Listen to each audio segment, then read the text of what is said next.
साईं बाबा अक्सर लेंडी बाग पे सैर के लिए जाया करते थे और आज लेंडी बाग जो कि साईं समाधि मंदिर से आप दर्शन करके निकलेंगे तो उसके पास लेंडी बाग नाम का एक गार्डन है। वो गार्डन इसलिए भी इम्पोर्टेंट है क्योंकि बाबा वहाँ पर सैर पे जाया करते थे। बाबा ने खुद अपने हाथ से वहाँ पर पौधे लगाए हैं और कई सारे जो पेड़ हैं वो बाबा के समय से ही आपको वहाँ पर देखने को मिलते हैं। अब इसमें एक सबसे खास बात हिस्ट्री से हमें ये जानने को मिलती है कि एक नीम और पीपल का एक ट्विन पेड़ था, जो नीम और पीपल का पेड़ एक साथ निकला हुआ था और लेंडी बाग में वो जो पेड़ है वो उगना शुरू ही हुआ था।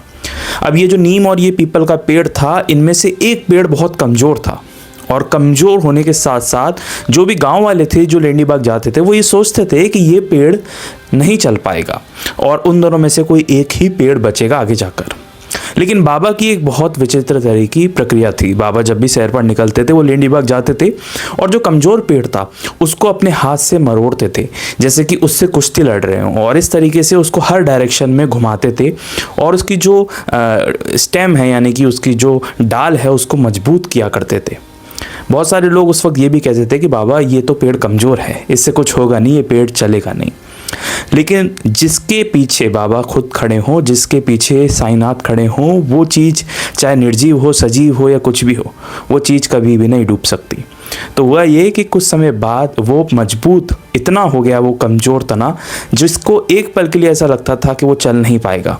तो नीम और पीपल के जो दोनों पेड़ हैं वो बहुत अच्छी तरह से ग्रो किए, मजबूत हो गए और ये बात बाबा ने दिखाई कि अपने हाथ से बाबा उसे रोज़ जाकर मरोड़ते थे जैसे कि उसको शक्ति दे रहे हो। ये तो सिर्फ एक पेड़ था, तो बाबा ने पेड़ का साथ कभी नहीं छोड़ा, तो वो आपका साथ कैसे छोड़ सकते हैं। जब एक डाली को मरोड़ मरोड़ के इतना मजबूत बना दिया कि चाहे दुनिया का कोई भी तूफान है उसको हिला नहीं सकता, तो आप तो फिर भी इंसान हैं, उनके शिष्य हैं, तो वो आपका साथ कभी छोड़ेंगे नहीं।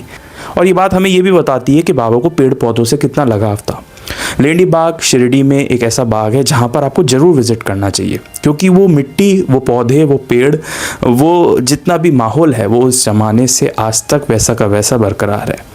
लेंडी बाग के पास एक कुआं भी है जो ऐसा बताया जाता है जहाँ पर स्वयं बाबा पानी खींचा करते थे और बाबा की कुछ ऐसी प्रक्रिया थी। रोज़ शाम के समय या सुबह के समय जब बाबा की इच्छा होती थी तो बाबा खुद उन पौधों को अपने हाथों से पानी दिया करते थे, उन्हें सींचा करते थे और कई सारे भक्तों ने ऐसा बताया है कि बाबा बहुत समय जो है वो लेंडी बाग में बिताया करते थे। इससे हमें एक चीज़ ज़रूर जानने को मिलती है कि पौधों से बाबा को प्रेम था और एक कमज़ोर पौधे तक का साथ बाबा ने नहीं छोड़ा, तो आपका साथ तो वो बिल्कुल नहीं छोड़ेंगे। ओम साई राम।